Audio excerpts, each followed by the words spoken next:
Hello दोस्तों, स्वागत है आप सभी का आपके अपने यूट्यूब चैनल एजुकेटेड भारत में। आज भी हम विश्व इतिहास का एक इम्पॉर्टेंट टॉपिक देखने वाले हैं जो है इंग्लैंड की गौरवशाली क्रांति। इससे रिलेटेड टॉप 20 एमसीक्यूज आज की वीडियो में देखेंगे। वीडियो पसंद आए तो लाइक ज़रूर कीजिएगा, इसे ज़्यादा से ज़्यादा शेयर कीजिएगा। दोस्तों, अगर अभी तक चैनल को सब्सक्राइब नहीं किया है तो प्लीज़ चैनल को सब्सक्राइब ज़रूर कर लीजिए और बेल आइकन ज़रूर प्रेस करिए ताकि आगे भी आपको ऐसे ही इंपॉर्टेंट वीडियोज़ मिलते रहें। इस वीडियो का PDF आपको हमारे टेलीग्राम चैनल पर मिल जाएगा, लिंक डिस्क्रिप्शन में दिया हुआ है। आप वहां से हमारे टेलीग्राम चैनल को ज्वाइन कर सकते हैं। चलिए स्टार्ट करते हैं। फर्स्ट क्वेश्चन है, इंग्लैंड की क्रांति 1688 का प्रचलित नाम है। सही आंसर यहाँ पर हो जाएगा डी, ये सभी। ठीक है, मतलब गौरवपूर्ण क्रांति, रक्तहीन क्रांति, वैभवपूर्ण क्रांति, ये सभी नाम किसके हैं? इंग्लैंड की क्रांति के हैं जो 1688 में हुई है।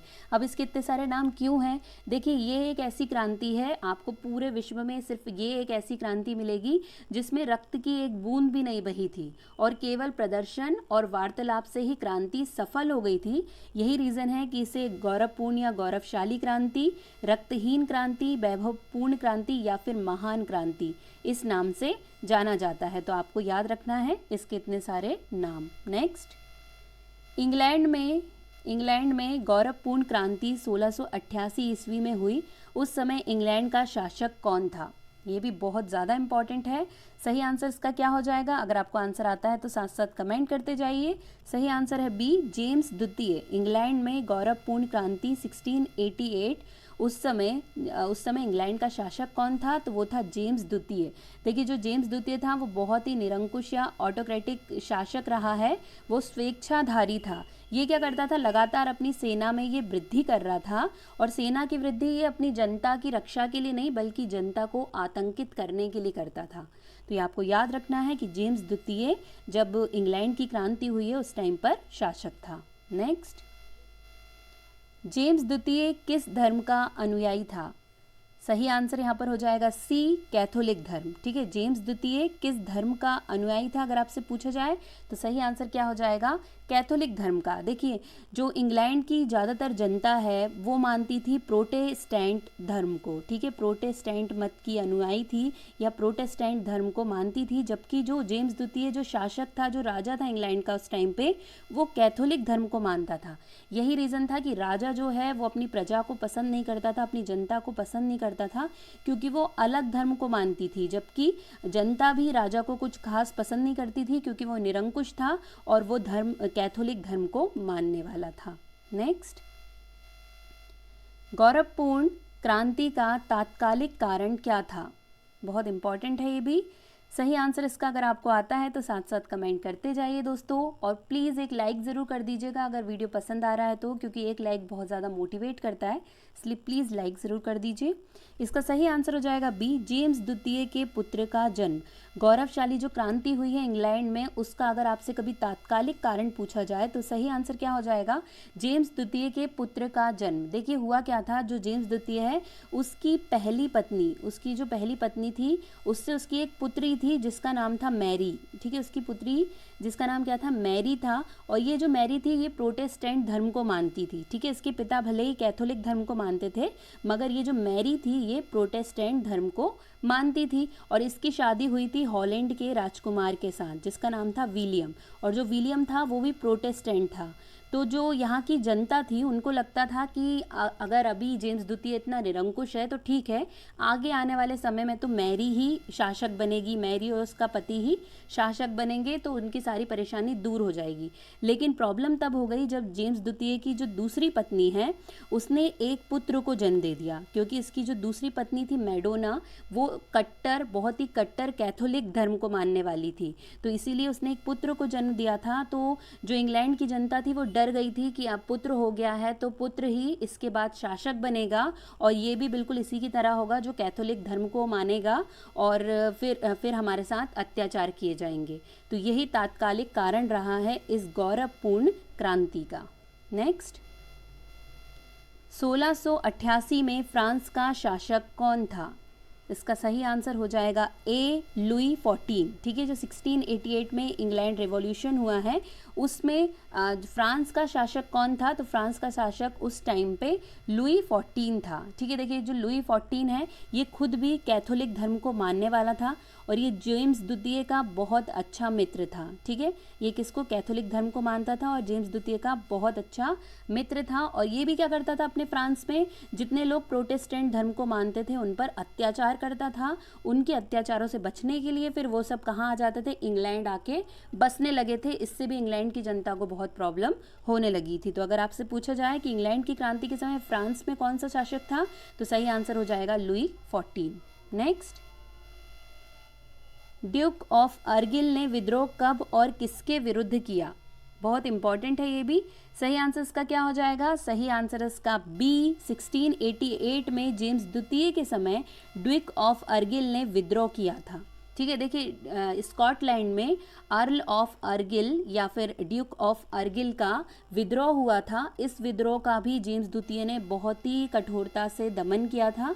इसमें लगभग 300 व्यक्तियों को मृत्युदंड दिया गया था और 800 व्यक्तियों को दास बनाकर वेस्ट इंडीज़ आइलैंड पर भेज दिया गया था। और ये मतलब इतनी कठोरता से इस विद्रोह का दमन हुआ है कि इसमें महिलाएं और बच्चों को भी नहीं बख्शा गया था।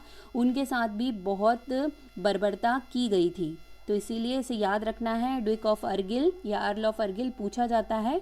ये किसके विरुद्ध हुआ? 1688 में जेम्स द्वितीय के विरुद्ध हुआ है। नेक्स्ट, इंग्लैंड में गृह युद्ध किसके शासनकाल में 1642 ईस्वी में हुआ? इसका सही आंसर क्या हो जाएगा? तो इसका सही आंसर है ए, चार्ल्स प्रथम। देखिए बहुत बार पूछा जाता है कि इंग्लैंड में जो गृह युद्ध हुआ है वो किसके समय में हुआ? तो चार्ल्स प्रथम के समय में गृह युद्ध हुआ था और वो कब से कब तक चला है? 1642 से 1649 तक। मतलब जब तक चार्ल्स प्रथम की मृत्यु नहीं हो गई तब तक ये चला था। ठीक है, तो 1642 से 1649 तक इंग्लैंड में गृह युद्ध चला और इस टाइम पे शासक चार्ल्स प्रथम थे। नेक्स्ट, सप्तवर्षीय युद्ध इंग्लैंड एवं फ्रांस के बीच कब हुआ था? इसका सही आंसर क्या हो जाएगा? तो सही आंसर है सी, 1756 से 1763। ये एक वैश्विक संघर्ष था और ये टोटल 7 वर्षों तक चला है, इसीलिए इसे सप्तवर्षीय युद्ध के नाम से जाना जाता है। नेक्स्ट है गुलाबों का युद्ध कहाँ हुआ? बहुत ज़्यादा इंपॉर्टेंट है, अभी हाल ही में एक एग्जाम में पूछा भी गया है। इसे वॉर ऑफ द रोजेस भी कहा जाता है। ये कब हुआ है और कहाँ पर हुआ है? तो इसका सही आंसर हो जाएगा ए, इंग्लैंड में। गुलाबों का युद्ध कहाँ हुआ है या वॉर ऑफ द रोजेस कहाँ हुआ है? तो इंग्लैंड में हुआ है। कब? 1455 से 1487 के बीच। ठीक है, यार्क और लेकेस्टर राजवंश आपस में लड़ रहे थे इंग्लैंड के सिंहासन के लिए और अंत में ये जो सिंहासन है वो ट्यूडर राजवंश को मिला था। किसको? ट्यूडर राजवंश ने अपनी सत्ता स्थापित करी थी इंग्लैंड में। नेक्स्ट, इंग्लैंड के सामंतों ने राजा जॉन को सन 1215 ईस्वी में एक अधिकार पत्र पर हस्ताक्षर करने को मजबूर किया। इस अधिकार पत्र को क्या कहा जाता है? ये तो सबसे ज़्यादा इंपॉर्टेंट है, बहुत पूछा जाता है। सही आंसर इसका हो जाएगा ए, मैग्ना कार्टा। ठीक है, 1215 में आया था इंग्लैंड का मैग्ना कार्टा।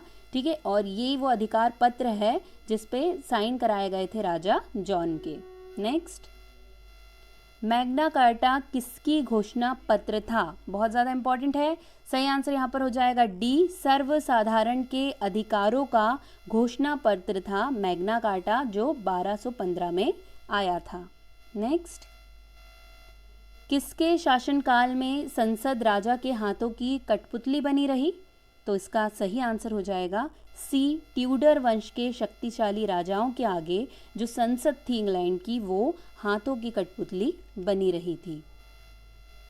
एलिजाबेथ प्रथम का संबंध कौन से वंश से था? ये भी बहुत पूछा जाता है। सही आंसर यहाँ पर हो जाएगा ए, ट्यूडर वंश। देखिए यहाँ पर भी सेम टाइप हो गया है तो आप कोई सा भी कर सकते हैं। सही आंसर हो जाएगा ए, ट्यूडर वंश से संबंधित थी एलिजाबेथ प्रथम। इंग्लैंड में गृह युद्ध कितने वर्षों तक चला? तो इसका सही आंसर है सी, 7 वर्षों तक। ठीक है, इंग्लैंड का जो गृह युद्ध है वो कितने वर्षों तक चला था? तो वो चला था 7 वर्षों तक। नेक्स्ट, इंग्लैंड के किस राजा को फांसी की सजा दी गई? ये भी पूछा जाता है। इसका सही आंसर क्या हो जाएगा? सही आंसर है ए, चार्ल्स प्रथम को फांसी की सज़ा दी गई थी। देखिए क्या हुआ, जब गृह युद्ध हुआ था, मैंने आपको बताया कि गृह युद्ध चला था 1642 से लेकर 1649 तक। जब गृह युद्ध समाप्त हुआ तो चार्ल्स वन पर मुकदमा चलाया गया। ठीक है, चार्ल्स वन पे मुकदमा चला और इसी मुकदमे में उनको सज़ा दी गई फांसी की। 30 जनवरी 1649 को उन्हें फांसी की सज़ा दी गई। नेक्स्ट, गृह युद्ध के दौरान राजा के समर्थकों को क्या कहा जाता था? बहुत इंपॉर्टेंट है। सही आंसर हो जाएगा ए, कैवेलियर। गृह युद्ध के टाइम पे जो राजा के समर्थक थे उन्हें कहा जाता था कैवेलियर। नेक्स्ट, गृह युद्ध के दौरान संसद के समर्थकों को क्या कहा जाता था? तो इसका सही आंसर है राउंड हेड्स। जो संसद के समर्थक थे उसे कहा जाता था राउंड हेड्स। नेक्स्ट, गौरवपूर्ण क्रांति 1688 के बाद इंग्लैंड का राजा कौन बना? तो इसका सही आंसर क्या हो जाएगा? इसका सही आंसर है डी, विलियम। देखिए मैंने आपको भी बताया कि जो जेम्स द्वितीय की बड़ी बेटी थी जिसका नाम था मैरी, उसकी शादी हॉलैंड के राजकुमार से हुई थी जिसका नाम था विलियम। तो जो विलियम और मैरी थे उन्होंने 13 फरवरी 1689 को इंग्लैंड के राज सिंहासन पर ये दोनों आसीन हो गए थे। ठीक है, तो गौरवपूर्ण क्रांति के बाद इंग्लैंड का राजा कौन बना? तो विलियम बना। नेक्स्ट, इंग्लैंड में टेस्ट एक्ट कब पारित हुआ? ये बहुत ज़्यादा इंपॉर्टेंट है। सही आंसर इसका हो जाएगा ए, 1673 में इंग्लैंड में टेस्ट एक्ट पारित हुआ था। देखिए ये क्या था? टेस्ट अधिनियम। इसके अंतर्गत जो एंग्लिकन चर्च थे उन्हीं के अनुयायी को सरकारी पद पर रख सकते थे। ये एक ऐसा अधिनियम था जिसमें एक पर्टिकुलर चर्च के जो व्यक्ति थे उसे ही किसी भी सरकारी पद पर रख सकते थे। तो जेम्स द्वितीय जो था उसे ये फरमान बिल्कुल भी पसंद नहीं आया संसद का, तो उसने संसद को कहा कि इसे स्थगित कर दो। लेकिन संसद ने उसकी बात नहीं मानी, तो उसने अपने पक्ष के जो न्यायाधीश थे, जो जज थे, उनको अपने साथ मिलाकर इस टेस्ट एक्ट को रद्द करवा दिया और जितने भी बड़े पद थे उन सभी बड़े पद पर कैथोलिक धर्म के लोगों को, जो भी कैथोलिक धर्म का अनुयायी था, उसे रख दिया। मतलब जितने भी बड़े पद होते थे उन सब पे कैथोलिक धर्म का राज हो गया एक तरीके से। तो ये था टेस्ट एक्ट जो बहुत पूछा जाता है। अब बारी है लास्ट क्वेश्चन की। 1688 की क्रांति के बाद जेम्स द्वितीय इंग्लैंड छोड़कर कहाँ चला गया? तो इसका सही आंसर हो जाएगा बी, फ्रांस, क्योंकि फ्रांस का जो लुई 14 था वो इसका मित्र था। तो ये 1688 की क्रांति के बाद जेम्स द्वितीय इंग्लैंड छोड़कर फ्रांस भाग गया था। आज के लिए बस इतना ही दोस्तों, वीडियो कंप्लीट हो गया है। अगर वीडियो पसंद आया है तो प्लीज़ लाइक ज़रूर कर दीजिएगा, दोस्तों। और आपको ये भी बताना है कि अगर आपको किसी टॉपिक पे वीडियो चाहिए है तो आप वो मुझे कमेंट करके बता सकते हैं, मैं उस पर आपके लिए वीडियो बना दूंगी।